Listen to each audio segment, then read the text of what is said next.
Selamat pagi dan salam sejahtera untuk kita semuanya. Om Swastiastu, Namo Buddhaya, salam kebajikan rahayu.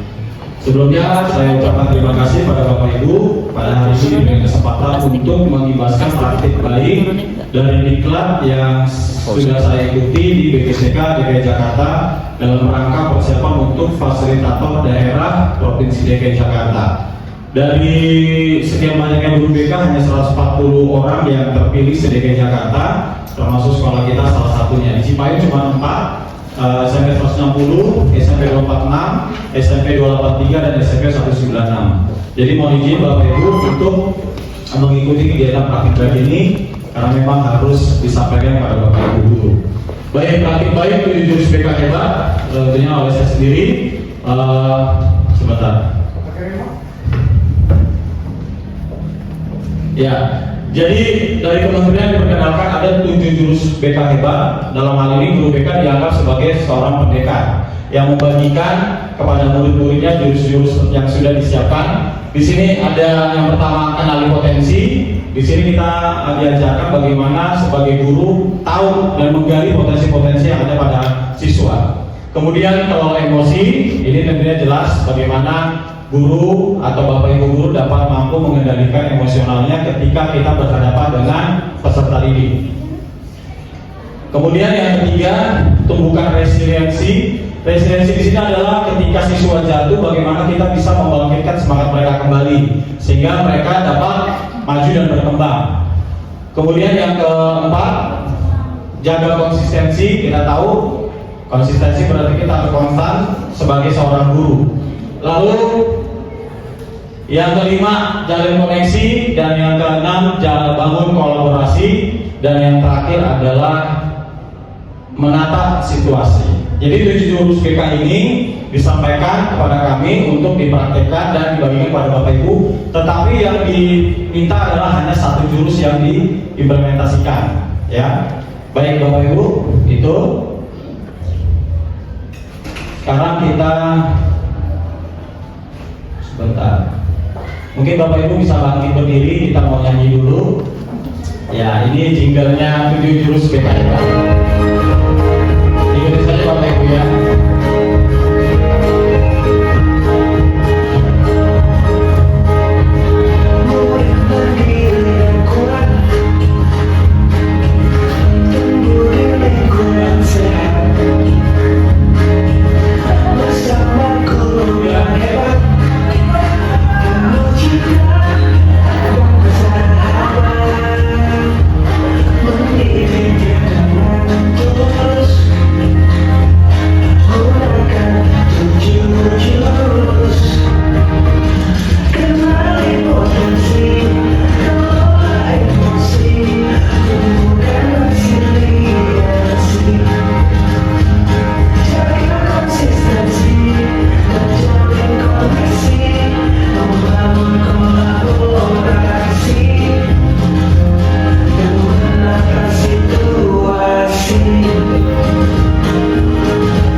paribasan.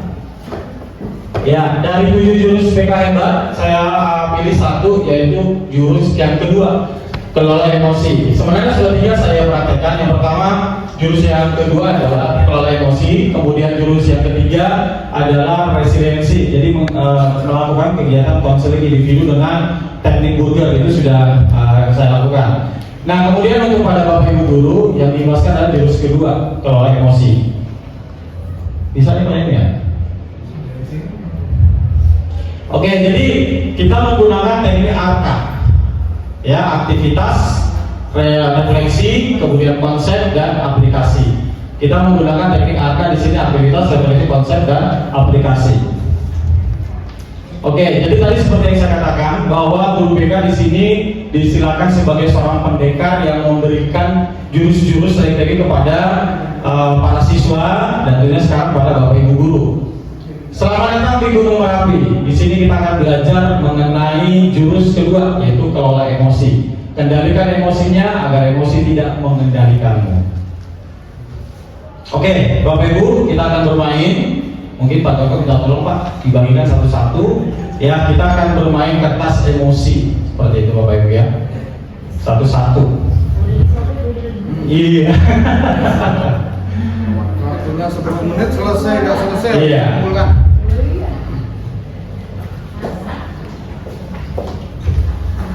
Oke, setiap peserta akan menerima satu lembar kertas sebagai simbol emosi. Kemudian fasilitator akan membacakan sebuah cerita. Peserta diminta untuk merespon cerita tersebut melalui kertas. Jika merasa senang, kertas dapat diusap, dilus-lus gitu ya Bapak Ibu ya. Ya, itu kalau misalnya kan merasa senang. Kemudian jika merasa kesal, kertas dapat diremas. Dan jika merasa marah, kertas dapat Bapak Ibu sobek. Jelas ya Bapak Ibu ya. Jadi dilus kalau misalkan ini, dan prosesnya akan dilakukan hingga cerita selesai. Bisa kita mulai ya Bapak Ibu ya. Oke, saya bacakan walaupun nanti di layar ada. Oke, pagi itu Bapak Ibu guru berangkat ke sekolah mengendarai sepeda motor. Bahan ajar yang sudah disiapkan rapi digantungkan di motor. Namun beberapa meter sebelum sampai sekolah, motor mendadak mogok karena kehabisan bensin. Dengan susah payah Bapak Ibu guru mendorong motor hingga sampai ke sekolah. Silakan. Mau gitu, sahabat ini silakan. Sampailah Bapak Ibu di kelas. Hampir semua murid datang tepat waktu. Namun belum sempat suasana stabil, Andi masuk terlambat. Ia hanya menunduk sambil berkata, "Maaf Bu, Pak, saya telat." Nah, kalau merasa kesal, boleh dirobek, boleh cuma-cuma, silakan. Pelajaran pun dimulai. Namun saat akan menggunakan bahan ajar yang sudah disiapkan, Bapak Ibu guru tersadar bahwa bahan tersebut tidak ada. Dicari ke sana kemari, tapi tetap tidak ditemukan. Dengan terpaksa, Bapak Ibu guru melanjutkan mengajar seadanya. Bayangan aktivitas mengajar yang seru seketika buyar. Silakan Bapak Ibu. Di tengah pelajaran, saat Bapak Ibu mengajar, Andi terlihat tidak memberikan perhatian. Dia menunduk di bangkunya. Saat didekati, ternyata Andi sedang terlelap ketiduran. Silakan Bapak Ibu. Tak lama kemudian ada seorang bapak menutup pintu kelas. Bapak Ibu membuka pintu dan menghampirinya. Bapak Ibu berkata, "Maaf, saya mamanya Andi. Sebetulnya Andi sudah 3 hari di rumah sakit karena menunggu ayahnya yang sedang sakit. Meski kurang tidur, tapi Andi maksa selalu ingin sekolah karena tidak mau ketinggalan pelajaran. Sekarang saya izin mau jemput Andi karena ayahnya masuk ICU." Silakan Bapak Ibu. Bagaimana perasaannya? Paman Andi juga mengeluarkan sebuah bungkusan dari tasnya. "Oh iya, Pak Guru, Bu Guru, tadi di jalan saya menemukan bungkusan ini. Saya tadi lihat isinya buku dan ada nama sekolah ini. Jadi saya bawa, siapa tahu Ibu Guru bisa mengembalikan kepada pemiliknya." Bu Guru melihatnya dan ternyata itu adalah bahan ajarnya yang tadi dia cari-cari. Andi dan pamannya pun berpamitan. Silakan Bapak Ibu.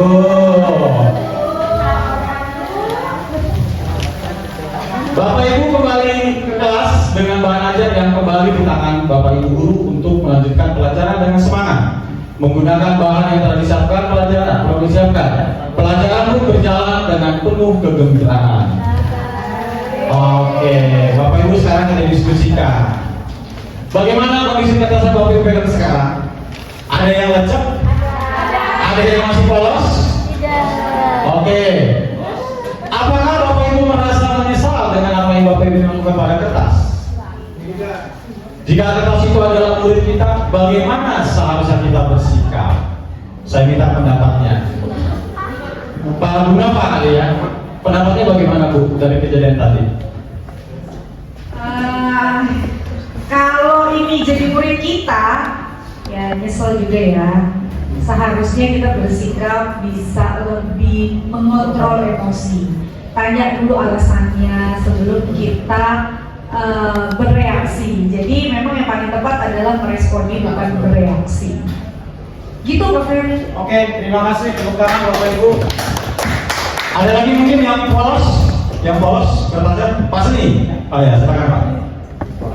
Ya, apapun yang terjadi kita menyikapi secara bijak. Jadi tidak ada yang emosi, ya.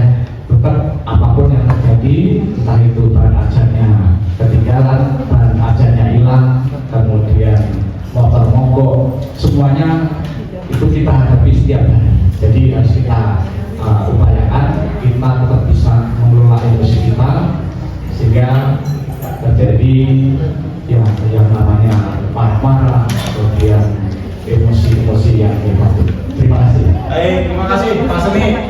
Baik Bapak Ibu, tentunya ini sering terjadi pada diri kita ya. Kadang-kadang udah kita siapkan ternyata tidak sesuai dengan apa yang sudah kita harapkan. Akhirnya kita terpicu untuk kita emosi seperti itu Bapak Ibu. Baik, ini salah satu dosa. Nah Bapak Ibu, dalam kelompok emosi ini kita diajarkan bagaimana KASER kolaboratif for academic, social, and emotional learning. Ya, ini Pak Sugi mungkin lebih paham bahasa Inggrisnya ya. Di sini ada komunitas, family, school, classroom, dan sebagainya. Ya, singkat aja. Nah, pembelajaran sosial emosional dalam kelola emosi, di sini kita lihat bagaimana ada menyadari diri, mengelola diri, mengambil keputusan bertanggung jawab, terampil berrelasi, peduli sosial. Di sini bisa kita lihat bagaimana kemampuan untuk mengelola emosional pemikiran dan nilai-nilai yang mempengaruhi perilaku dalam berbagai situasi. Nah, inilah yang terjadi. Saya bisa mengenali emosi saya seperti senang, sedih, takut, malu, khawatir, dan lain sebagainya. Kemudian dalam mengelola diri, saya tahu caranya untuk menenangkan diri saya saat marah, takut, khawatir. Biasanya kita kan suka contohkan kita tarik nafas dalam-dalam seperti itu ya Bapak Ibu. Kemudian di sini saya memahami keputusan yang saya ambil dapat berdampak pada diri saya pribadi dan orang lain. Nah di sini ada elemen MC kuadrat berdasarkan UNESCO. Ya Bapak Ibu sih bisa dilihat di sini ada empati, mindfulness, critical inquiry, compassion. Ini yang kemarin kita dapatkan supaya ketika kita emosional kita dapat mampu mengelolanya dengan baik. Nah ini empati, compassion ya. Di sini bisa kita lihat sebagai compassion di sini ada sensitif, simpati, empati, peduli, toleran tanpa prasangka. Seringkali kita diperhadapkan terutama kepada murid, kita suka terpancing dengan hal yang seperti ini. Tapi bagaimana kita dapat mengelola emosi itu dengan baik? Nah di sini mengenali peta emosi ya Bapak Ibu. Nah ini nggak usah. Nah ini ibarat seperti kita main power yang konteks ya. Jadi di sini jelas, mari ayo kenali otak kita, karena dengan mengenali otak kita, kita bisa jadi pengendali. Intinya adalah bagaimana kita bisa mengendalikan. Ya, pada model ini kita berpikir tenang, logis, penuh pertimbangan. Jika pawangnya yang mengendali, maka apa yang terjadi Bapak Ibu? Jelas ya, kalau kita tidak bisa mengendalikan emosional kita, tentu yang terjadi adalah hal-hal yang tidak kita inginkan. Nah ini seperti diibaratkan kita seperti ini mengendalikan pikiran kita, ya Bapak Ibu. Mana nih Pak Ibu? Oh sorry. Nah di sini ada istilahnya bunglon atau limbik, ya. Nah perhatikan sini, bunglon mengambil alih kendali, maksudnya emosi kita. Perasaan akan mengambil alih kendali. Jika bunglon hilang kendali, maka apa yang terjadi? Ya tadi seperti ini kita bisa pegang, kita kuasai, tapi sudah mulai kita buka. Maka di sini dikatakan mari kita kenali seperti itu Bapak Ibu. Nah ini emosional yang dikatakan seperti dinosaurus atau reptilian brain. Ya, dinosaurus saya pegang kendali, reptilian brain ini modenya hanya tempur atau kabur. Ya, jika mode ini aktif, maka bunglon yang tadinya empati dan power logika otomatis mati. Bisa dibayangkan Bapak Ibu, jika emosional tidak kita kendalikan dengan baik, yang terjadi adalah kita seperti dinosaurus diibaratkan. Nah, dinosaurus versi dinosaurus ini sebenarnya ada videonya ya, Bapak Ibu. Ini yang terjadi adalah ketika dinosaurus menguasai dari dinosaurus melawan dinosaurus, yang terjadi adalah bisa dibayangkan kembali yang terjadi bisa tidak ada penyelesaian, bahkan yang ada adalah emosional tingkat tinggi ya. Nah, ini yang terjadi Bapak Ibu. Ini sebenarnya ini pawang versus dinosaurus ini menciptakan adiknya emosional, tapi kakaknya itu menenangkan adiknya supaya tidak terlalu emosional. Ini videonya seperti itu. Nah, di sini dikatakan responsible decision making, jeda dan memilih tindakan. Bapak Ibu tidak memilih apakah emosi langsung kepada respon tindakan, marah-marah, maki-maki, atau emosi lalu kita kasih jeda, tarik nafas, baru kita berikan respon tindakan. Silakan tinggal bagaimana cara kita saja mengendalikan emosional itu. Kalau kita langsung kepada respon tindakan, yang terjadi adalah mungkin berantem lebih hebat. Tapi kalau kita kasih jeda, maka respon tindakan kita akan berbeda. Makanya perlu kita kadang-kadang suka tarik nafas dulu kan, untuk menenangkan diri kita. Kemudian ini ada yang namanya roda pilihan, well of choice. Ya, bisa ketika kita terpancing emosi, bisa kita praktekkan ini dengan cara apologize. Itu minta maaf ya, Pak Sudi ya. Walk away, menghindari. Udahlah, daripada saya terpancing, atau family meeting. Ya, use annihilation eye. Nanti ada contoh seperti Bapak Ibu ya. Atau bisa tell them to stop. Stop, jangan dilanjutkan. Seperti itu Bapak Ibu. Kemudian, nah ini bisa kita pakai rumus relationship skill. Nah, contohnya seperti ini Bapak Ibu. Saya merasa kesal saat kamu menyerobot mainan saya. Saya berharap kamu bisa antri dengan tertib sesuai urutan gilirannya. Jadi kita ganti dengan kalimat responsibility sama dengan responsibility. Seperti itu Bapak Ibu. Oke, seperti ini tidak usah. Jadi Bapak Ibu, saya minta untuk hari ini dari kegiatan kita yang sudah kita laksanakan ini, tentunya Bapak Ibu sudah paham. Tinggal bagaimana Bapak Ibu di kertasnya Bapak Ibu tadi, ya, karena kita masuk pada aplikasi tahap yang terakhir, Bapak Ibu silakan menceritakan bagaimana ketika Bapak Ibu terpancing atau mengalami emosional, bagaimana cara Bapak Ibu untuk mengendalikannya. Silakan Bapak Ibu tuliskan, dan bila perlu Bapak Ibu juga buat perasaan Bapak Ibu hari ini seperti apa, digambarkan oleh bentuk bulan, perasaan sedih, senang dan sebagainya. Jadi ada dua tugas yang saya minta kepada Bapak Ibu untuk yang pertama adalah bagaimana cara Bapak Ibu ketika Bapak Ibu terpancing emosional, mengendalikannya seperti apa. Kemudian bagaimana perasaan Bapak Ibu hari ini boleh digambarkan dalam bentuk gambar. Silakan Bapak Ibu. Nanti mungkin saya minta respon Bapak Ibu satu dari dua orang sebagai penutup. Ya, bekas sudah punya, bukan sudah punya. Iya, makanya. Iya, dikasih ya. Kasih nama dan Gak usah. Nanti mungkin saya minta Bapak Ibu nanti bisa membacakan ya hasil dari Bapak Ibu bagaimana caranya Bapak Ibu ketika mengalami emosional mengendalikan seperti apa. Ya pinjam sana sini boleh.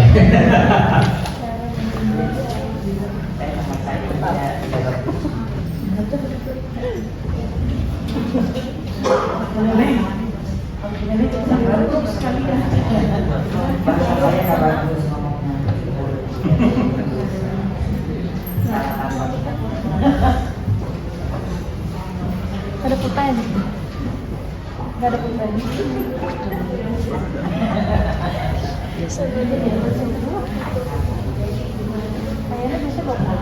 Iya, Bapak Ibu silakan menuliskan bagaimana cara Bapak Ibu ketika terpancing emosi, bagaimana cara mengendalikannya. Kemudian boleh menggambarkan perasaan Bapak Ibu hari ini seperti apa dalam bentuk gambar. Apakah senang, bahagia, dia, apakah gugup, takut, cemas, atau sedang emosi, marah. Ya Bapak Ibu, jadi emosi itu ada yang negatif dan positif. Kalau yang namanya senang bahagia itu emosinya positif. Tapi kalau yang negatif itu yang marah-marah, bentak-bentak seperti Bapak Ibu. Ya.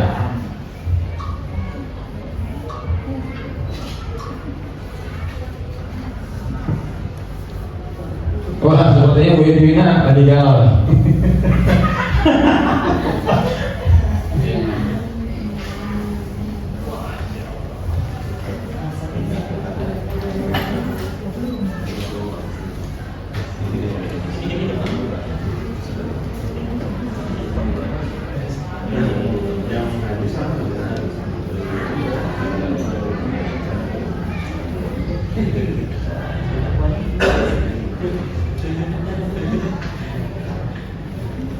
Bu Ida sudah?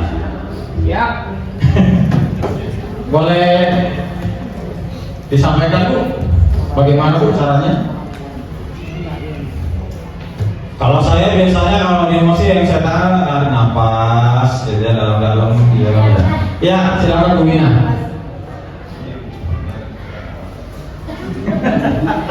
Terima kasih Pak Ferry. Pertanyaan pertama, saat saya merasa terpancing emosi, saya tidak langsung marah. Saya akan jeda sejenak, tarik nafas, barulah bertindak. Tapi saat kita melakukan jeda, maka emosi itu akan hilang. Yang kedua adalah perasaan saya hari ini.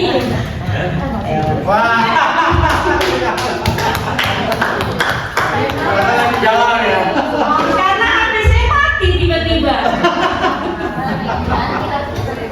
Terima kasih. Iya, terima kasih Bu Ina.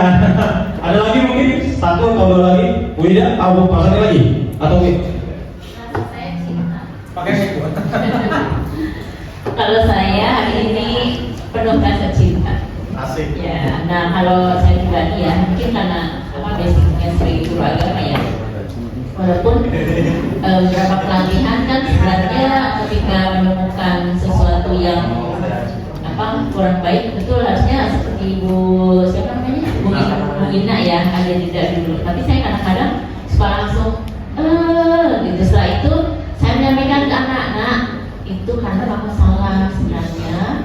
Yang ibu sih diajari dulu lagi kecil sama ibunya Bu Ida, kalau misalnya Ida dipukul berarti dan Bu Ida itu salah, maka yang pukul itu sebenarnya tidak sendiri. Nah berarti ketika kamu dibilangin sama ibu tadi dengan mata yang agak gitu, tapi setelahnya agak sistem lagi, dan saya bilang bahwa yang namanya guru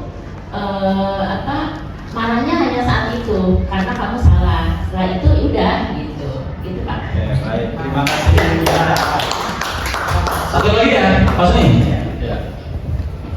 Ya, kalau saya tadi pagi itu ada potensi yang membuat potensi saya untuk marah. Ya, karena pada saat mau berangkat, itu sudah banyak. Ya, sementara kondisi saya seperti ini dan gitu. Ya, saya ingin minta bantuan anak untuk mengantarkan. Nah, anak seperti siap.